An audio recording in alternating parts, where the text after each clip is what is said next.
Hello, how are you doing? Welcome back to some more Football Manager 2023 and the next step in our Journeyman series with England. After nearly 70 years of hurt, we are looking to put it all to bed and bring it home.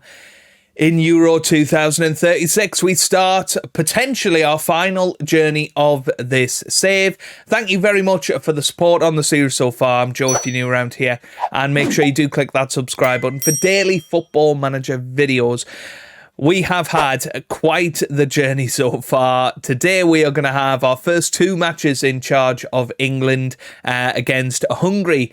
In the Euro Championship qualifying on my birthday, 8th of September. And then we are taking on Scotland in the big rivalry match, one of the few big rivalries in international football, and we're going to get to experience it firsthand. It's going to be an absolute cracker. We've selected our first squad. We've tempted an old player out of international retirement, and I'm really excited to see where we can go with this England side. I do think there are some exciting young prospects, and fingers crossed we can do something rather special.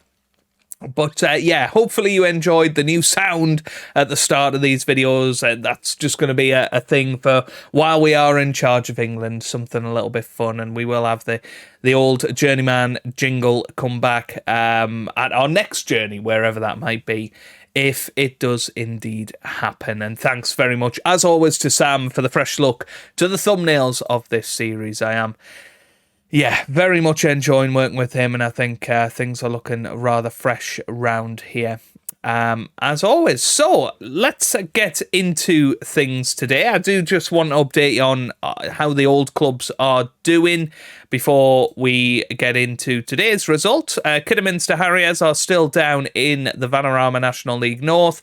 If we look at their domestic finishes last season, you know, again, they're finishing 5th, 3rd, 8th, 9th, but just cannot get out of that league. And they'll be very disappointed.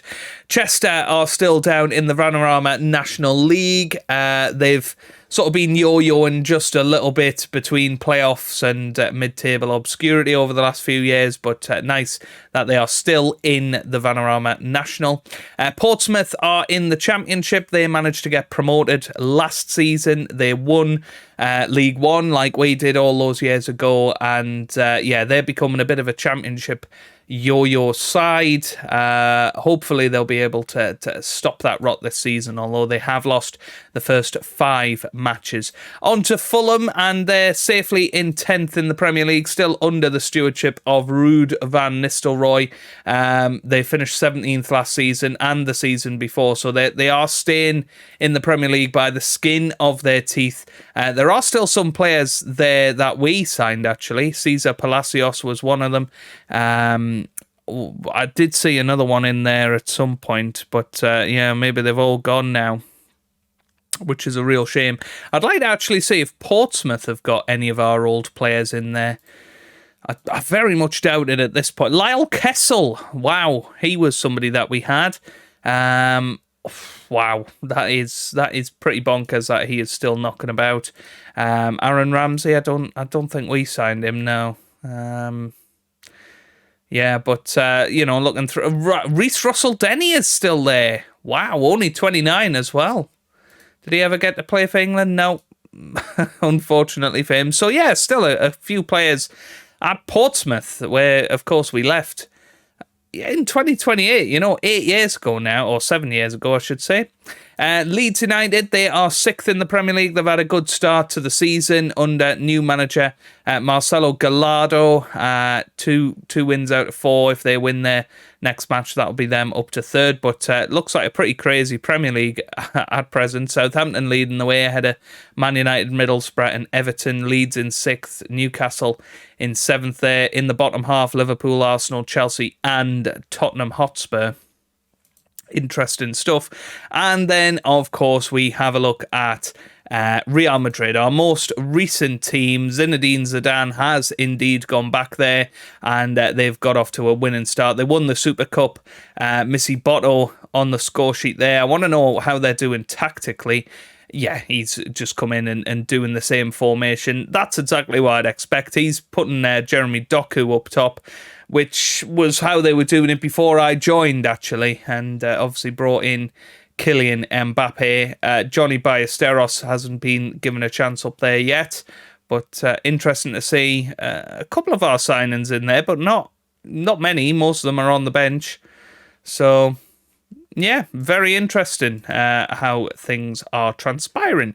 So let's introduce you to the England squad of 2020 or 2035. Sorry, it's very different to what we would come to expect these days. We have got our number one goalkeeper, Eric Howes. He is a 28-year-old who plays for Crystal Palace at the moment. Excellent attributes, got to say. 4-star ability.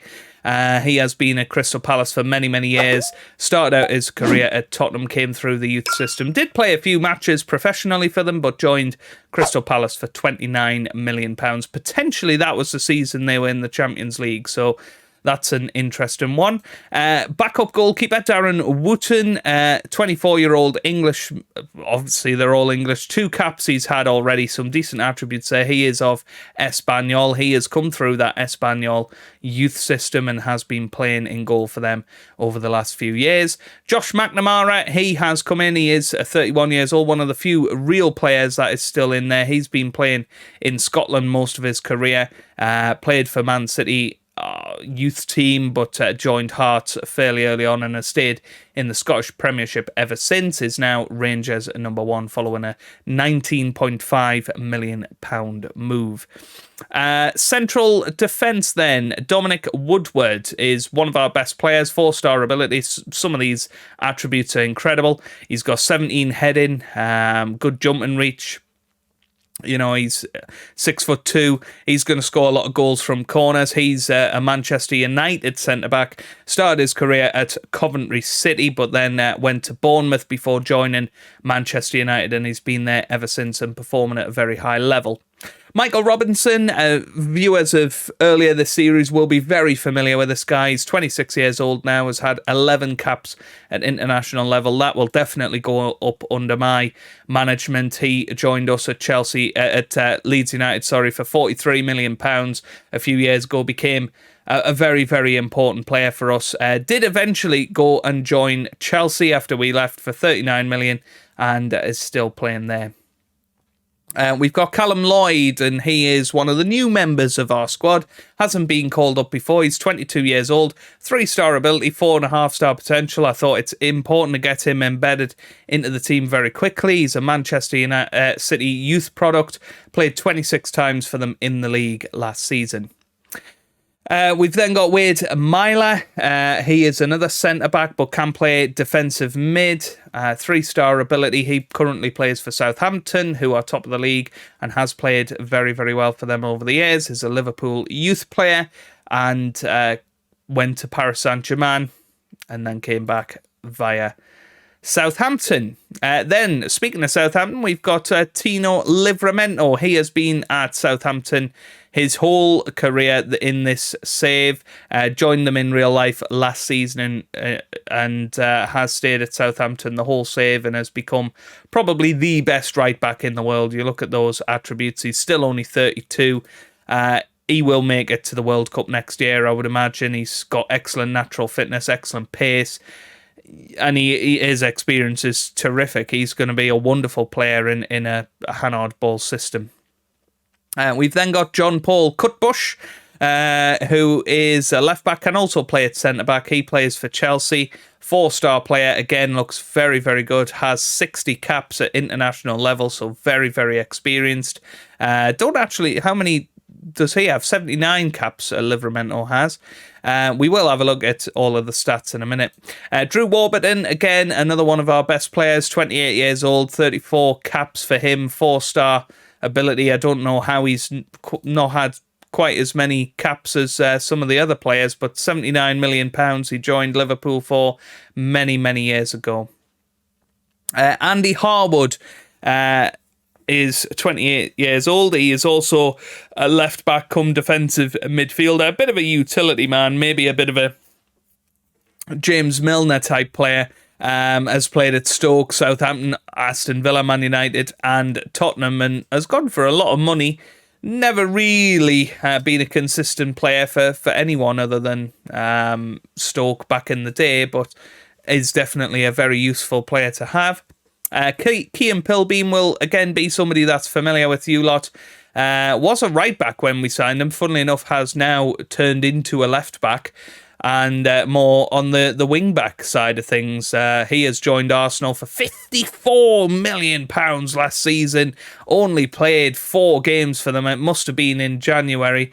But for Leeds, he was a very important signing for us at the time for £36 million. Still only 27 and has only had 1 cap for England. That will certainly go up. Now, here's a name you will recognise, and he was retired from international football. We've managed to coax him back into it. He's 34 years old now, Bukayo Saka, but he is still one of the best players in the world. He's a 4-star ability player. He is going to be somebody that's important for us. He's spent his entire career at Arsenal. His absolute peak years were sort of the late 2020s, and maybe now is he going into matches? No, I thought maybe he'd been moved to be a left back, but again, a very versatile player. He'll be making a start today against Hungary.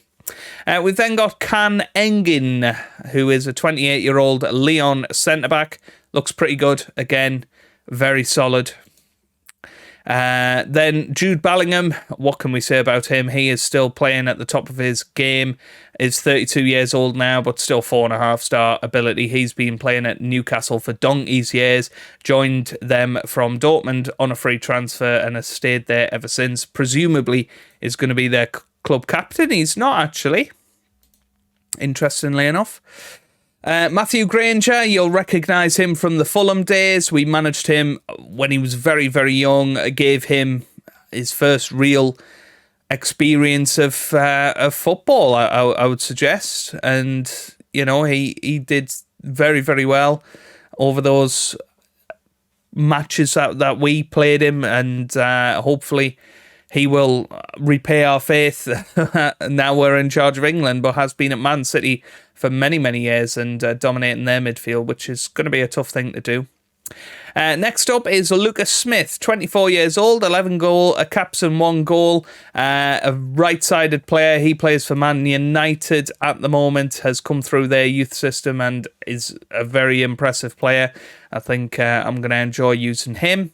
Phil Foden, still knocking about the place, still very, very talented, is 35 years old now. Again, somebody that's been a one-club career man at Manchester City and is still playing at a very, very high level. Then we've got Harvey Elliott, a similar player, you know, has been at Liverpool ever since he joined from Fulham for £3.2 million back in 2019. Again, still playing at a great level and can be played anywhere in the midfield areas. Fenton Freeland is a 25-year-old midfielder, plays for Manchester United, again has come through their youth system, so Man United are very, very lucky at the moment with the players they've got. Josh Campbell, left winger, 21 years old, I don't think, he's had 1 cap.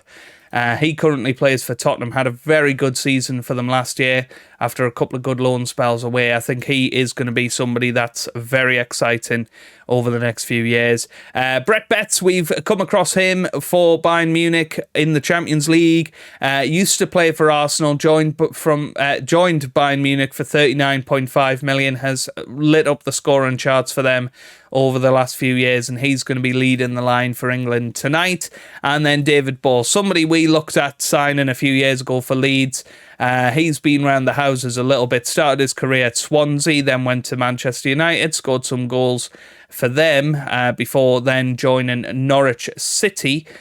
in the Championship. Didn't actually play for them at all that season. I'm wondering if he was injured for a year or something, but came back with a vengeance in the Premier League, then joined Wolves. I'm looking at his injuries. Has he had an ACL at some point? Let's look. Timeout.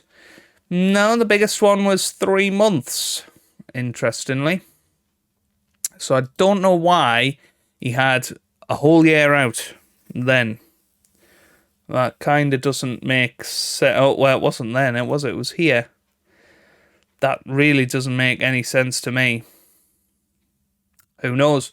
But yeah, he's our backup striker. That's somewhere where I think we need to strengthen and find some hidden gems round and about. Obviously, we can't sign anybody. It's just going to be looking for what is there. Let's have a little look at the international stats of everybody then. The most capped player is Jude Bellingham and Phil Foden, both with 144. Bukayo Saka's there on 127. The biggest regen is Dominic Woodward with 62. A couple of players haven't been capped yet in this side, and a fair few of them, less than 15 caps from Howes all the way downwards. So I'm assuming that the likes of Aaron Ramsdale potentially have still been playing fairly recently. Aaron Ramsdale, let's see if he is still playing. Yeah, he retired at 36, which would have been a couple of years ago. How many caps did he have? 140, so he's definitely been England's number one over the last few years. I'm assuming Pickford is long retired as well.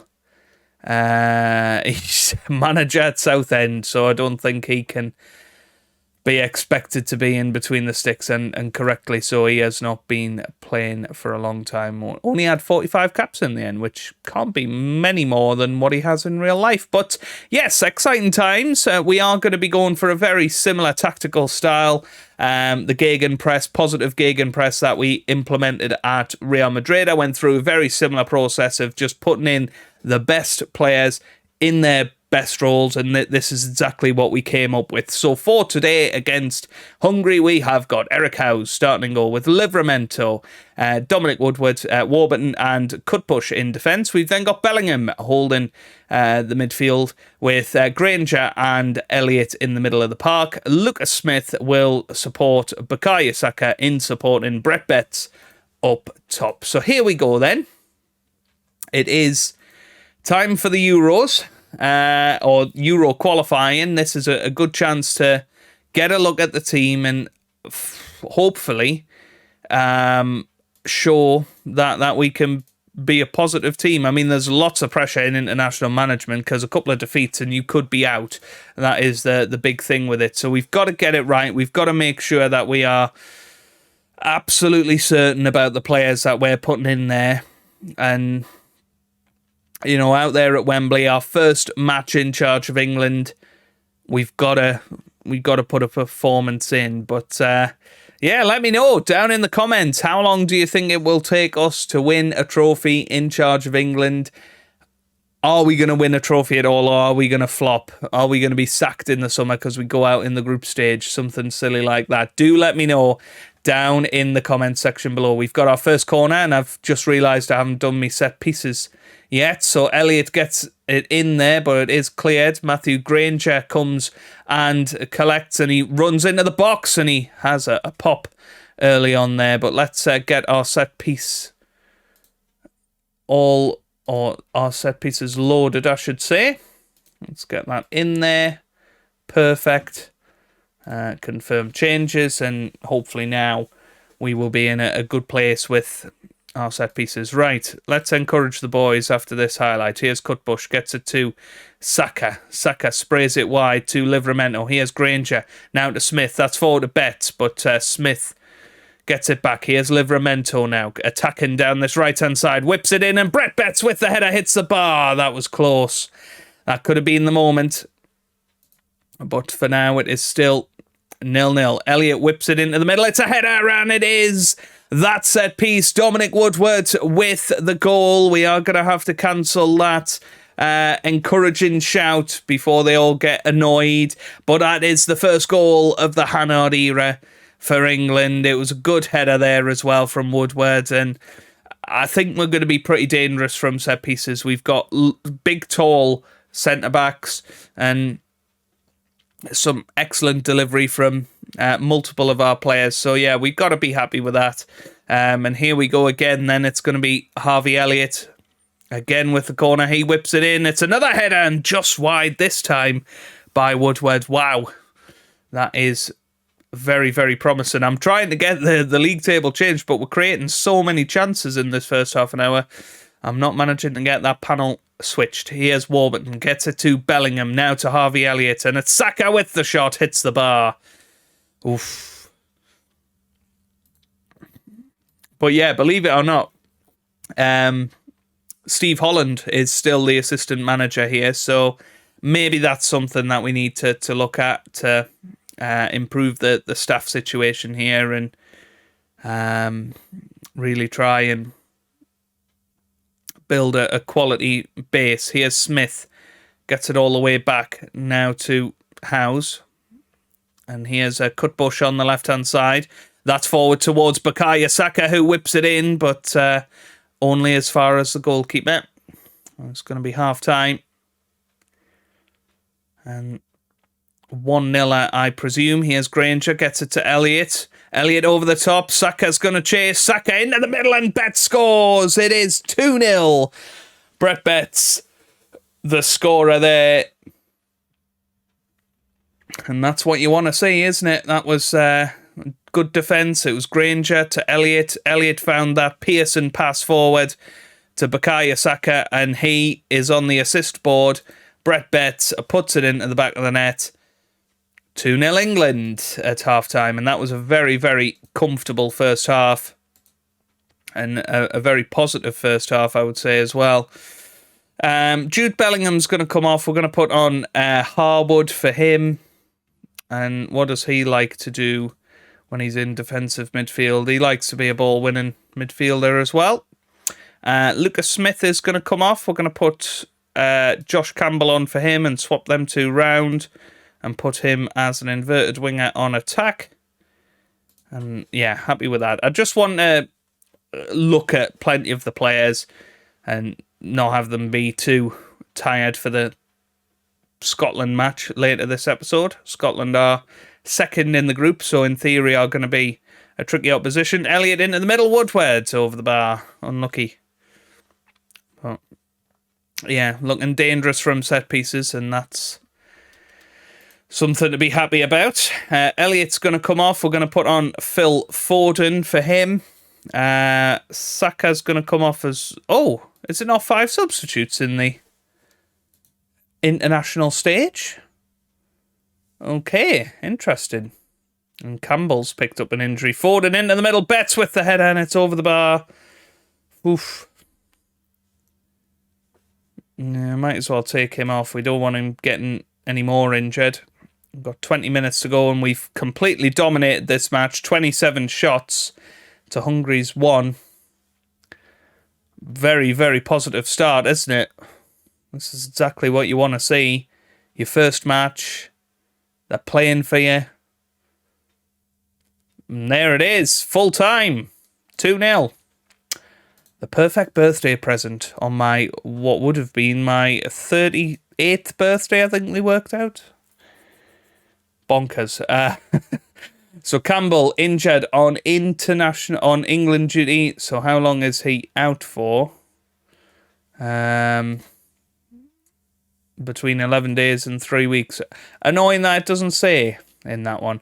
Woodward on form. Okay, cool. I'd like to give everybody a rest, but I don't think I can actually do that. National team. No, I don't think so. So we just got to hope that they're all right. We can get a replacement. So I know Sancho's just come back from injury.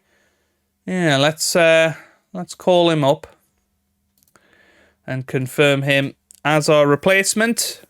Sancho's still very, very good, and I think that's a good replacement to bring in, and he will be happy because he was a little bit worried. He's just been injured. He was worried that he was going to be thrown to the wayside. But there you go, team selection advice, all of that, and I'll see you guys for the second match of the episode. Okay, a couple of changes for the match today just due to fitness. Phil Foden comes into the middle of the park and Michael Robinson comes in defence. Other than that, everything remains the same. So let's get into the derby game against Scotland. Let's get Jadon Sancho onto the bench because we nearly went without him, basically, and that would have been a pointless call-up, wouldn't it? But yeah, you know, this Scotland side are clearly good. You know, they're second at the moment in the group. They're quite likely to, at the very least, get towards some playoffs. But yeah, let's see how we get on here. We've won 5 of 5 in this competition so far. We want to turn that into 6 of 6. It is only groups of 6, so we will have 4 more matches to play after this one. But oh no, it's a group of 5. Sorry, so we'll have 3 more to play, and this is our 5th game apparently. I don't know. It's all very confusing, isn't it? But either which way, we should be getting ourselves through, if we're completely honest. And here's Bellingham on the ball, gets it to Robinson now. Robinson pushing forward, gets it to Warburton. Warburton now forward to Elliott. Great ball over the top. Brett Betts with the shot, and that would have been a brilliant start, but alas, Scotland keep us out for now. Oh, here's Doig. Gets it to goalie. O'Donnell. MacArthur. All the way back to the goalkeeper. It's cleared away. Kelly gets there. But Robinson, very, very composed there. Gets it back to Smith. Here's Foden. Phil Foden on the ball. Now to Elliott. Here's Robinson. Back to Warburton now. Warburton on the ball. Running forward with it. Gets it to Cutbush. Now to Saka. Bukayo Saka switches the play beautifully to Smith. Here's Foden. Now to Livramento, who pushes in. Livramento with a shot. Should have been 1-0 really, but it isn't. And, well, it is what it is, isn't it? Header from Bellingham. Gets it to Smith. Oh, Foden loses it. And, you know, these are the sort of things that we need to cut out, really. Here's Cutbush. Bellingham. Gets it to Elliott now. Elliott forward to Foden. Here's Smith. Smith on the ball. Gets it to Livramento now. What can he do with it? He's still pushing. Livramento. Foden. Livramento again. It's Foden into Smith. Now into Saka, and it's blocked. Oh, end of highlight. We've been the dominant team in that first 10 minutes, but couldn't get a goal. Here's Cutbush. Throws it into Foden now, who loses it. It's cleared. Michael Robinson comes to collect. Here's Cutbush. Gets it to Bellingham now. Warburton. Cutbush. Here's Elliott. That's forward towards Saka. Doesn't get there though. And it's away by Scotland, but we're pushing forward again. Here's Cutbush. Gets it to Warburton. Warburton gets it to Elliott. Elliott, great ball over the top. And Foden, why didn't he chest it and volley it? He went for the header. He went for the looping header. And it didn't go in. But here we go again. We build from the back. Foden forward. Brett Betts on the ball. Out wide to Smith. Smith in to Saka. And it's Brett Betts who scores. Saka with the assist. And referee has disallowed it. Well, well, well. That must have been close, and, well, it wasn't really. Saka was well offside. Good finish, but remains 0-0. Goodness me. But this is what I mean, pressure on international management. You know, it is tough, because if we don't win this match, it's a bit of pressure. And there's a beautiful header from Michael Robinson. He has repaid our faith with the start here. He's a 6'4" lanky fella, and I mean that he leapt above everybody there. Look how high he jumps, and one of those headers that bounces off the floor into the back of the net. Really love to see that. And it is 1-0 now, and we are finally ahead against Scotland, and I think we'd be guaranteed to get through if we do win this into the Euros. So, yeah, it is going to be one of those now where time passes quite quickly in this series, I think. Qualifiers, we certainly should be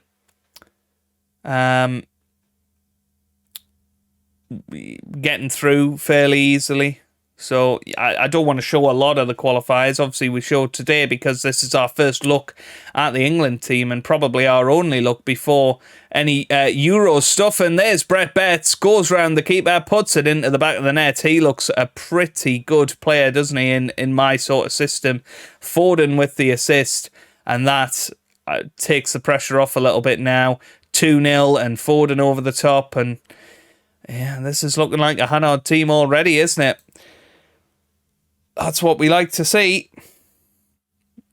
Foden with a free kick. Robinson with a header, and it's just over the bar. I think it actually may have even grazed the bar as it went over. But at half-time, it is 2-0.